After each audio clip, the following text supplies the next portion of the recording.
What would you do if you had only 15 cents in your pocket and the chance to buy back the house where you spent the best years of your childhood? Daniel Mercer held the 3 coins in the palm of his hand, feeling the cold weight of the metal against his calloused skin. 42 years of life, 30 years as a carpenter, and all that was left of his bank account were these coins, and the desperate hope that no one else wanted that abandoned property. Daniel Mercer wiped the sweat from his forehead with a hand still covered in sawdust as he stared at the brown paper envelope on the kitchen table. Inside was an eviction notice, the 3rd in 6 months. At 42, with hands calloused from 3 decades of working with wood, he never imagined he'd be reduced to this. The carpentry business he had built brick by brick was crumbling faster than a house without a foundation. The recession had hit Greenfield, North Carolina like a hammer to glass. People didn't have money for renovations, and the few contracts he managed to get barely paid for the truck's gas. 15 cents. It was all that was left in his bank account after paying for the gas to get to the county courthouse on that cold October morning. 15 cents between him and complete bankruptcy. Next property, announced the auctioneer, a bald man with a voice hoarse from shouting bids. Lot 47B, 1428 Maple Street. Bungalow built in 1962. Approximately 1,200 square feet, abandoned for 32 years. Poor condition, sold as is. Daniel looked up. He knew that address. Maple Street was in the heart of what was once a thriving, working-class, predominantly African-American neighborhood, his childhood home. Opening bid 15 cents. The number echoed in the nearly empty courtroom. Daniel looked around. Only about a dozen people were present, mostly local investors looking for a deal or curious onlookers with nothing better to do on a Wednesday morning. He had grown up in that house until he was 10, when his family was forced to move abruptly in 1989. His father, Marcus Mercer, never fully explained what had happened.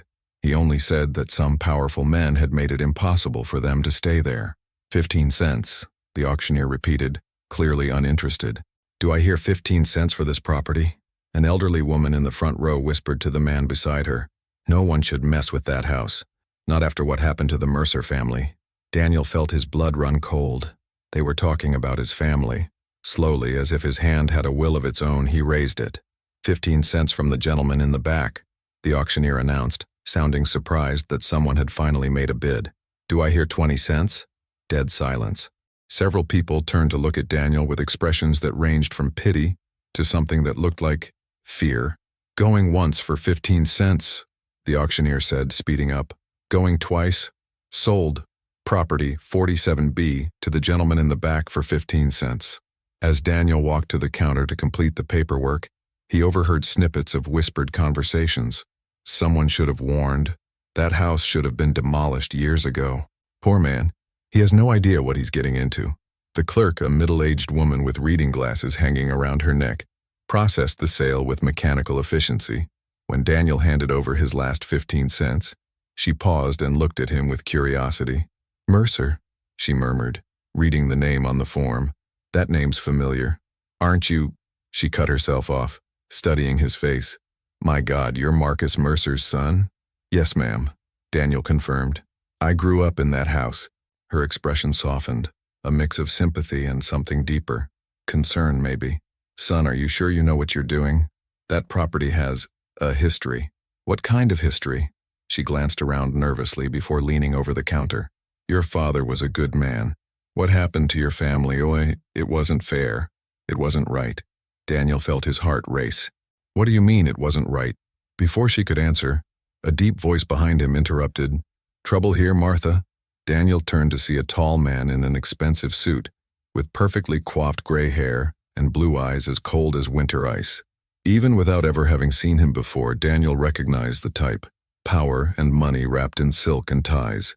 No trouble, Mr. Carrington, Martha replied quickly, her posture shifting to something more formal. Edmund Carrington. Daniel knew the name. Everyone in Greenfield did. President of Summit Trust Company, the most influential bank in the county, a board member of several corporations, a generous donor to local political campaigns, a pillar of the community. Carrington examined the paperwork on the counter, his eyes lingering on the address. 1428 Maple Street, he murmured, and Daniel could have sworn he saw something flash across his face. Surprise? Concern? An interesting choice of investment, Mr. Mercer. Daniel answered, watching his reaction closely. The impact was subtle but unmistakable. Carrington's eyes narrowed slightly and he studied Daniel with a new intensity. Mercer, he repeated slowly. That name, you wouldn't happen to be related to the Marcus Mercer who used to live on this property, would you? He was my father. A long silence stretched between them. Martha found something fascinating to examine in her papers, clearly avoiding eye contact. Interesting, Carrington said at last. Well, Mr. Mercer, I hope your reunion with the property is a fruitful one. There was something in the way he said reunion that sent a chill down Daniel's spine. As Carrington walked away, Martha quickly finished the paperwork and handed Daniel a set of rusty keys along with the deed. Be careful, she whispered, so low he almost didn't hear her. Some doors, once opened, can't be closed again. The house stood at the end of a street that had once been the pride of the neighborhood. Now yards were overgrown. Several houses had windows boarded up with plywood, and those that weren't abandoned showed signs of decades of economic decline. 1428. Maple Street stood out not for its beauty, but for its stubborn dignity amidst the decay. The red brick bungalow still held its basic structure, though the paint on the trim was peeling, and the small front yard was a jungle of weeds. Daniel parked his '95 Ford truck in the cracked gravel driveway and sat for a moment, taking in the sight. Fragments of memories came flooding back. Him and his father building a birdhouse on the backyard oak tree, his mother singing in the kitchen while she made dinner, the laughter of children playing on the now hauntingly quiet street. The key turned in the front door lock with surprising ease, as if someone had been maintaining the mechanism. The door swung open with a long groan that echoed through the empty house. The smell hit him immediately. Mildew, old wood, and something more subtle. Memories. Daniel crossed the threshold and found himself back in time.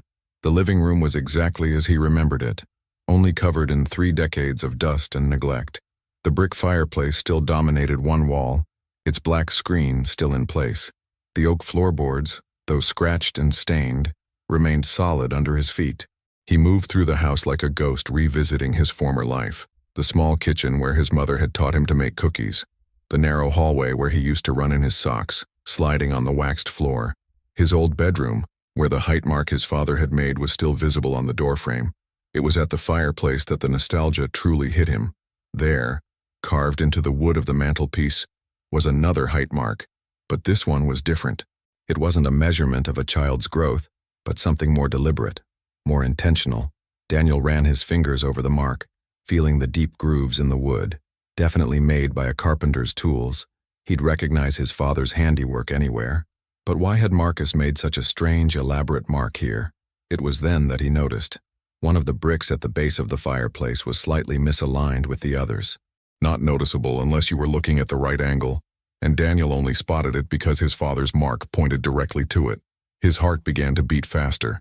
Marcus Mercer never did anything without a purpose. Every cut, every mark, every project had a reason. Daniel knelt and examined the brick more closely. Definitely loose. He applied pressure and felt the brick give slightly.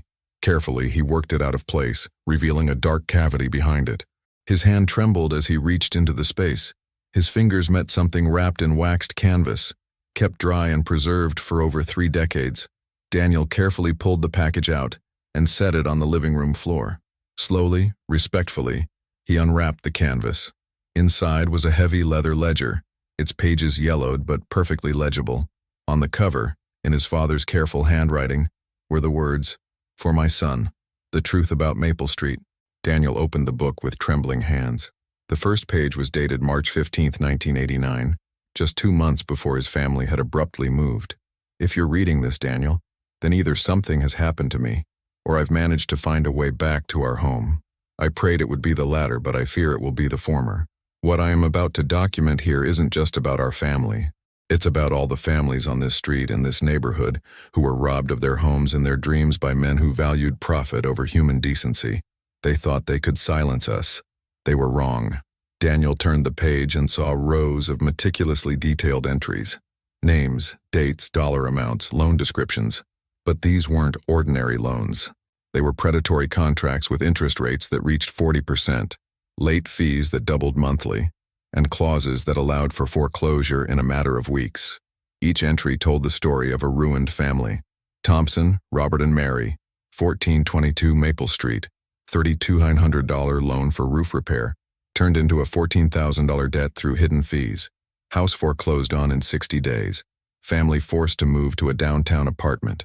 Williams, James, and Dorothy, 1435 Maple Street. $1,800 loan for a medical emergency. Inflated to $8,900 through risk reassessment. Property seized. James lost his job due to the stress. Family separated. Page after page, the pattern was the same. Working-class black families who needed small loans were directed to the Summit Trust Company.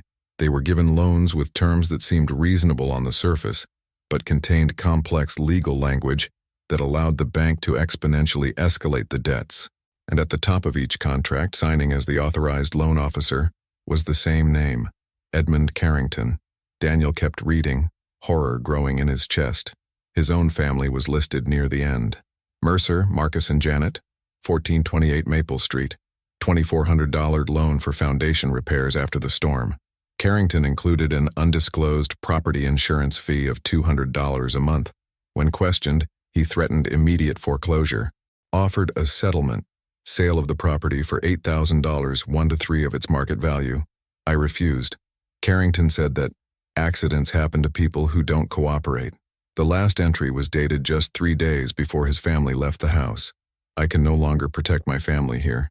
Carrington has made it clear that our safety is at risk if we don't sell. Janet is pregnant with our second child, and Daniel is too young to understand the danger we're in. I'm hiding this evidence in the hope that one day we can return and seek justice. If something happens to me, let Daniel know I fought for our home until the end. They forced us out. The proof is here. God help us. Daniel closed the ledger, his hands shaking. Now he understood why his family had moved so abruptly, why his father never spoke of it, why that house had sat empty for 32 years. It wasn't just about his family. It was about a systematic scheme to rob an entire community. And Edmund Carrington, the respected pillar of the community he had met at the courthouse today, was the architect of it all. But as Daniel processed the magnitude of what he'd discovered, a sound from outside made his blood run cold. Footsteps on the gravel driveway. Someone was coming. But before we continue, I want to ask you, what would you do in Daniel's place? Go to the comments and leave your opinion. I want to read them all. Now let's get on with the story. Daniel quickly rewrapped the ledger in the waxed canvas and placed it back in the compartment behind the brick. His heart was pounding like a jackhammer as he pushed the brick back into place. The footsteps were closer now, coming up the porch steps. A soft knock on the front door echoed through the silent house. "Mr. Mercer?" A female voice, elderly but firm. "Are you in there? I'm Evelyn Reed. I live next door." Daniel breathed a sigh of relief. It wasn't Carrington or any of his goons. He went to the door and opened it to find an African-American woman in her 70s, wearing a navy blue cardigan and carrying a covered dish. "Sorry to bother you," Evelyn said, her eyes kind but watchful. "I saw your truck and figured you might be hungry. No one should come back to this house without a hot meal." There was something in the way she said, "come back," that made Daniel realize she knew exactly who he was. "Mrs. Reed?" Daniel opened the door wider. You remember me?" "I remember a little boy who used to help my husband Charlie fix bicycles in the yard," she said with a sad smile. "You've grown up quite a bit, Daniel Mercer." They sat on the back porch, sharing the chicken stew Evelyn had brought. It was comforting and flavorful, but Daniel could barely taste it. His mind was still reeling from what he had found. "Do you know why my family left so suddenly?" he finally asked. Evelyn stopped eating, her fork suspended in midair. "You don't know? My father never talked about it. He just said that some powerful men made it impossible for us to stay." Tears welled up in Evelyn's eyes.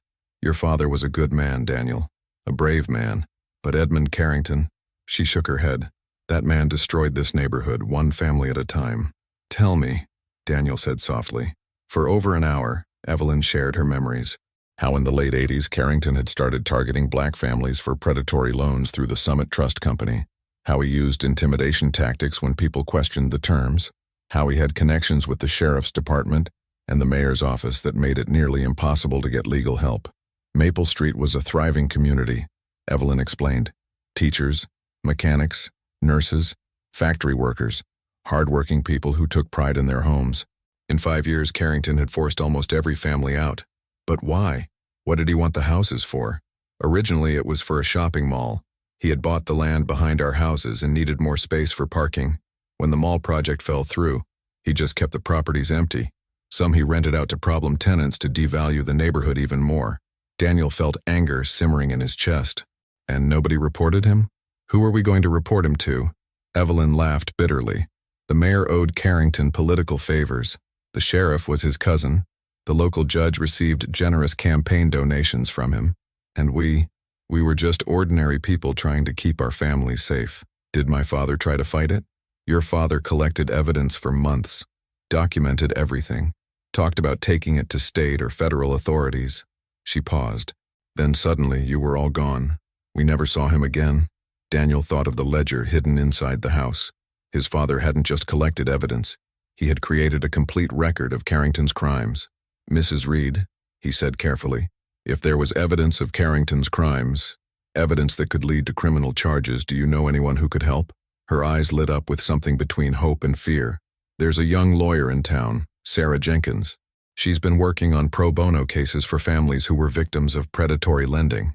But Daniel, she placed her hand on his arm, Carrington is still a powerful man. If you have something on him, he won't hesitate to make you disappear too. The next day, Daniel found Sarah Jenkins in her office in downtown Greenfield. It was a small second-floor space above a hardware store, furnished with second-hand furniture and stacks of files. Sarah was in her early 30s with curly brown hair pulled back in a practical ponytail and eyes that burned with a fierce determination.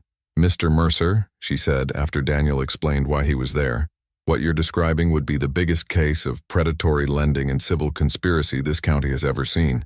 Are you sure about this evidence? Daniel placed photocopies of select pages from the ledger on her desk. He had left the original hidden in the house but brought enough copies to show the pattern. Sarah studied the documents with growing astonishment. My God, she murmured. This is systematic, calculated. He must have stolen millions of dollars in equity. Can you do something with this? I can do a lot. Civil suits against Carrington and the Summit Trust Company, criminal charges through the state attorney's office, restitution for the families. She looked at him directly. But you need to understand the risks. Edmund Carrington didn't get where he is by playing nice. He will fight this with everything he has. I'm prepared for that. Are you? Sarah leaned back in her chair. Daniel, this man destroyed entire families to protect his profits. What do you think he'll do to protect his freedom? Before Daniel could answer, Sarah's phone rang. She answered, spoke for a few moments, then hung up with a worried expression. That was strange, she said. One of my other clients just called. He said a well-dressed man was in his shop today asking questions about me, specifically about what kinds of cases I'm working on. Daniel felt a chill. How long has it been since I called to schedule this meeting? About 4 hours. They looked at each other. Greenfield was a small town, but not so small that news traveled instantly, unless someone was paying special attention. Maybe we should move up the timeline, Sarah suggested. That night, Daniel was at his house organizing more evidence when he heard a car pull into his driveway. He wasn't expecting visitors, and it was almost 10 p.m. He peeked through the front window and saw a gleaming black Mercedes parked in front of the house. The door opened and Edmund Carrington emerged, wearing an expensive overcoat despite the mild weather. He wasn't alone. A younger man in a dark suit got out of the passenger side and stood by the car. Carrington walked up the porch steps and knocked on the door with the confidence of someone used to being answered immediately. Daniel opened the door but stood in the doorway, not inviting Carrington in.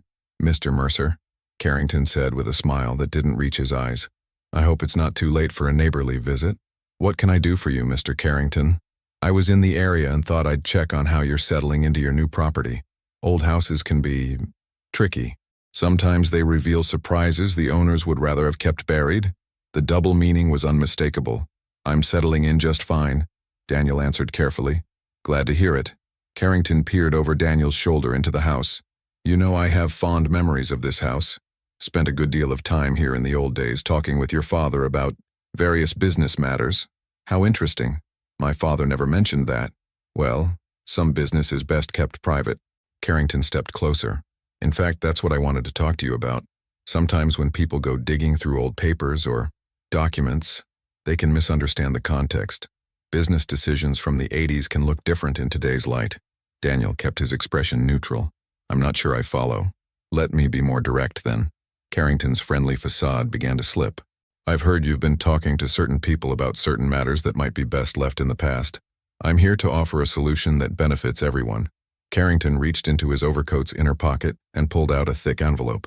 $50,000, he said, holding out the envelope. In exchange, you sign a quitclaim deed transferring this property back to the Summit Trust Company, and we all move on with our lives. Consider it a goodwill offer to avoid any unfortunate misunderstandings. Daniel glanced at the envelope, then back to Carrington's face. And if I'm not interested in your offer, the mask of civility finally dropped completely. Then you'll find that Greenfield can be a very uncomfortable place for people who don't understand how things work around here. Is that a threat? It's friendly advice from someone who understands this community very well. Carrington put the envelope away. You have 48 hours to reconsider. After that, I can't guarantee any future offers will be quite so generous. After Carrington left, Daniel checked all the locks on the house twice and drew all the curtains. He didn't sleep that night. The next morning, he found all 4 tires on his truck had been slashed. On the windshield, someone had placed a note that said simply, "Let the dead rest in peace." Sarah Jenkins was furious when Daniel called her. This confirms everything.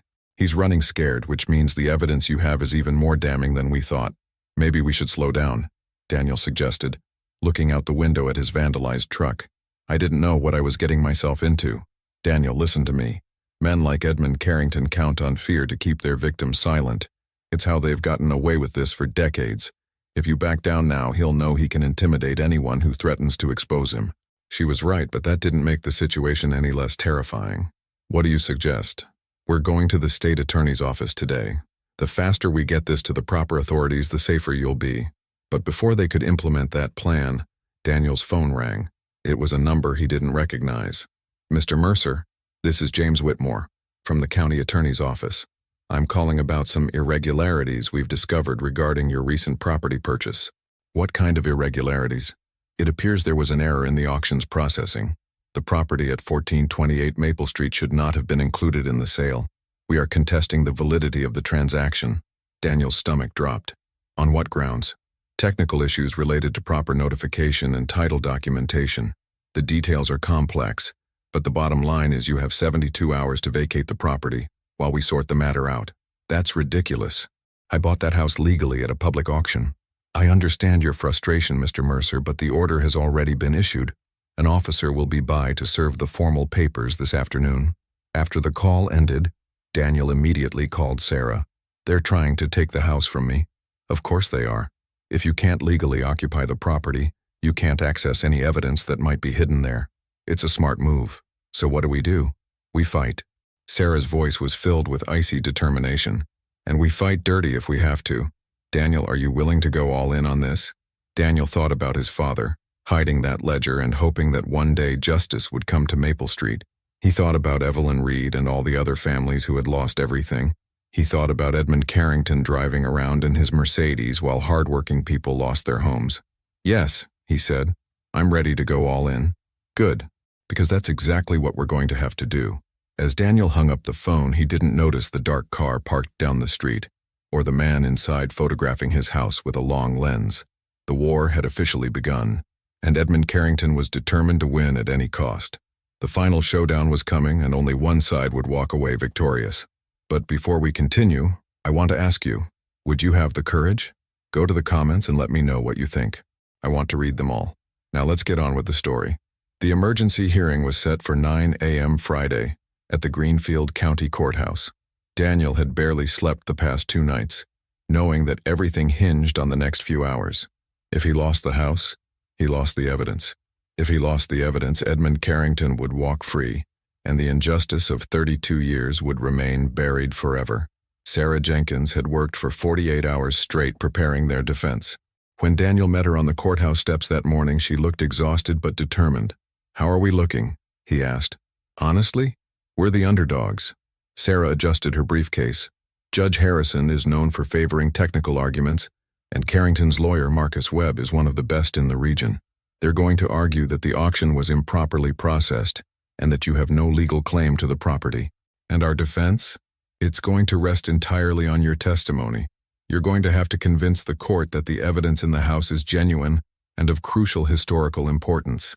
They entered the courtroom to a scene that made Daniel's heart sink. Edmund Carrington was sitting in the front row, wearing a $3,000 suit, surrounded by 3 lawyers in equally expensive suits. His financial resources were obvious. On Daniel's side, there was just Sarah and a briefcase full of photocopies. Marcus Webb, Carrington's lead counsel, was a tall man with silver hair and the commanding presence of someone who had never lost a major case.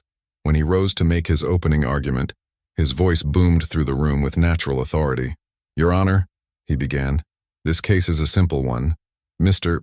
Mercer participated in an auction that was improperly processed due to administrative failures at the county clerk's office. Specifically, the property in question had not completed the mandatory 90-day notification period for interested parties." He gestured to a table covered with perfectly organized documents. "We have records here demonstrating that my client, the Summit Trust Company, has a legitimate financial interest in the property due to an unsatisfied mortgage from 1989. This mortgage was never properly foreclosed on or transferred." Daniel whispered to Sarah, "Is that true?" "It's likely fabricated paperwork," she whispered back, "but it looks convincing."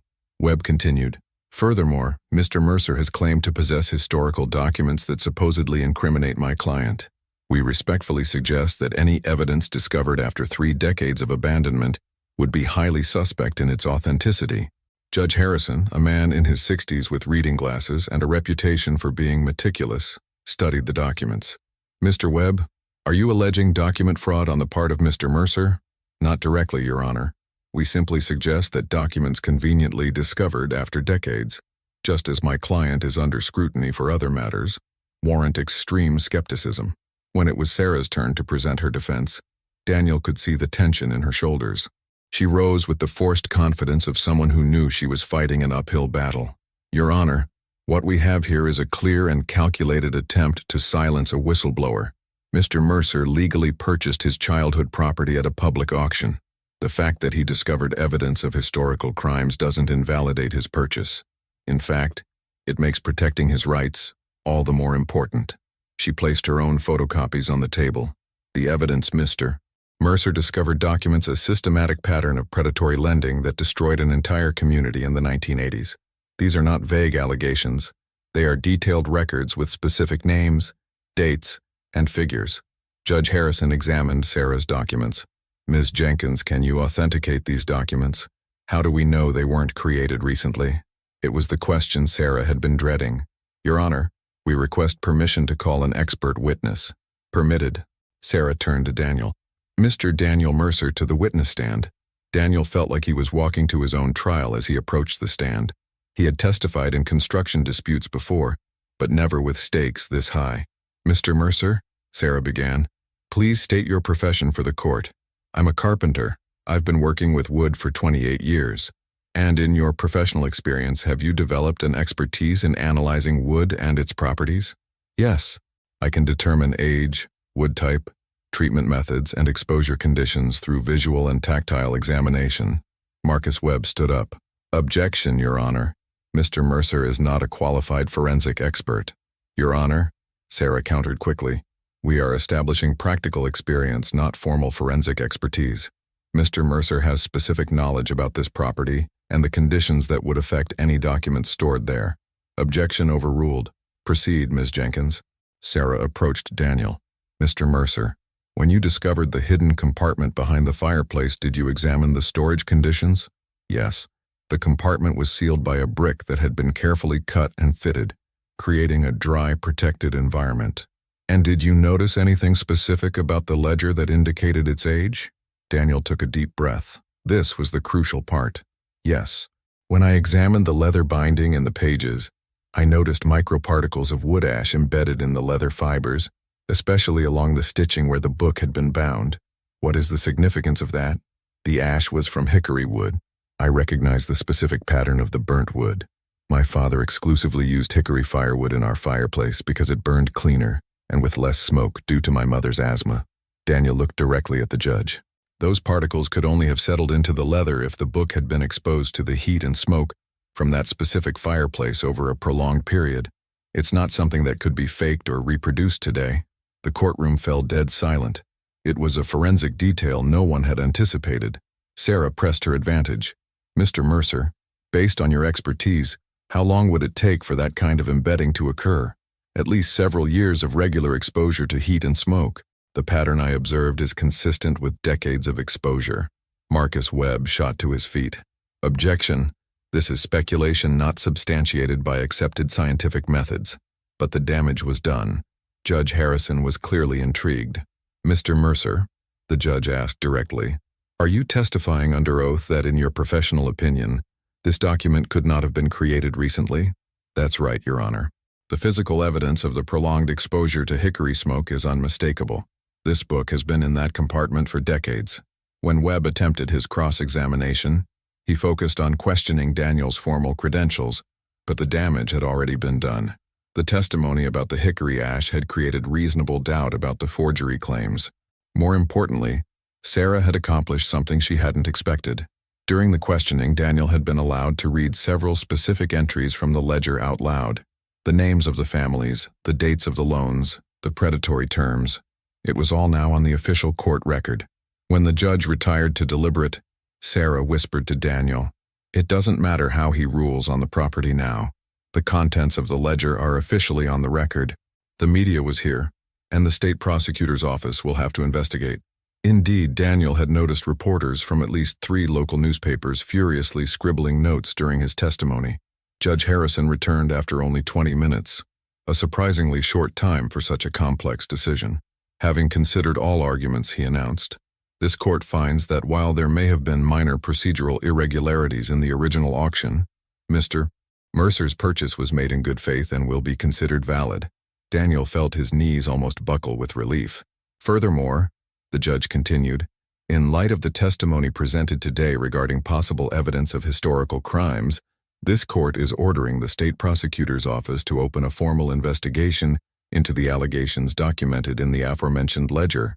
Edmund Carrington, who had remained impassive throughout the entire proceeding, finally showed emotion. His face visibly paled. In the following days, events unfolded with staggering speed. Daniel's testimony had triggered a media avalanche. "Carpenter exposes decades-long conspiracy" was the headline in the Greenfield Gazette. Statewide papers picked up the story. Within a week, investigative reporters from Charlotte and Raleigh were interviewing former residents of Maple Street. The state prosecutor's office, under intense public pressure, began a full criminal investigation. Other records were discovered in the archives of the Summit Trust Company, corroborating the patterns documented in Marcus Mercer's ledger. Evelyn Reed became a key witness, connecting investigators with other families who had been victims of Carrington's scheme. One by one, people who had kept silent for decades began to speak out. Sarah Jenkins found herself at the center of a multi-million-dollar class-action lawsuit, representing 47 families who had lost their properties through Carrington's predatory loans. The most devastating blow to Carrington came when forensic auditors examined the complete records of the Summit Trust Company. They discovered the scheme had been even more extensive than anyone had imagined, stretching across 3 counties and involving over $50 million in stolen equity. In December, just 2 months after Daniel had bought his house for 15 cents, Edmund Carrington was indicted on 23 counts of fraud, conspiracy, and racketeering. His arrest was broadcast live on local television. The Summit Trust Company collapsed financially within weeks. Years of profits built on criminal activity evaporated in legal fines and restitution orders. Daniel was in the backyard of 1428 Maple Street, painting the window frames a bright, clear blue, the same color his mother had chosen when he was a child. The house had been completely restored, transformed from a haunted ruin into a welcoming home once more. The legal settlement had resulted in $2.3 million for Daniel as the heir to his father's estate and one of the primary victims of Carrington's scheme. But more important than the money was what the house now represented. "It looks beautiful," said Evelyn Reed, walking across the yard with 2 glasses of iced tea. At 71, she had become not just a neighbor, but a mother figure to Daniel. "Dad would be proud," Daniel said, accepting the tea. He always said this house had good bones. The Maple Street neighborhood was slowly coming back to life. With the restitution funds, several original families had been able to buy back their old homes or purchase others in the area. What had been a ghost community was once again becoming a place where children played in the streets and neighbors greeted each other on their porches. Sarah Jenkins had used her share of the legal fees to open a nonprofit legal clinic specializing in housing rights. She operated out of a downtown office 3 times the size of her previous space, but it was still furnished with her signature mix of determination and second-hand furniture. "Any news on Carrington's trial?" Evelyn asked. "Sarah said he's probably going to take a plea deal," Daniel replied. 20 years in prison in exchange for full cooperation and paying restitution. For a 68-year-old man, that's basically a life sentence. They stood in comfortable silence, watching the sunset paint the sky orange and pink. The irony wasn't lost on Daniel. Edmund Carrington had spent decades accumulating wealth and power by destroying other families, only to lose it all because of 15 cents and a carpenter's curiosity. "You know, the funny thing is," Daniel said finally. "What's that? If Carrington hadn't shown up in court that day, if he had just left the house alone, I probably never would have found the ledger. I would have bought the house, maybe fixed it up, and never known the truth." Evelyn smiled. "Your father used to say that justice has its own timeline. Sometimes it takes 3 decades, but it always finds a way." As darkness settled over Maple Street, lights flickered on in windows up and down the street, something that hadn't happened in over 30 years. Children ran through the yards, their laughter echoing in the warm night. Daniel looked up at the second-floor window where he used to sleep as a boy. For a moment he could have sworn he saw a figure there, a tall man with a working man's hands, nodding with pride. But when he blinked, there was nothing but glass reflecting the stars. "Thanks, Dad," he whispered. The house at 1428 Maple Street was finally home. Daniel Mercer's 15-cent purchase became a case study in law schools as an example of how one ordinary person can take down systemic corruption. Today, the Marcus Mercer Foundation for Housing Justice, established with part of the restitution funds, continues to fight predatory lending across the state of North Carolina. The house on Maple Street serves as the foundation's headquarters, proving that sometimes the most unlikely investments yield the most valuable returns. Now I want you to leave your opinion in the comments. What part of this story was the most tense for you? That one moment you won't be forgetting anytime soon? I want to read all the comments and know what you thought of the story. Don't forget to subscribe. And to watch more stories like this one, click the video that's appearing on your screen now. I'll see you there.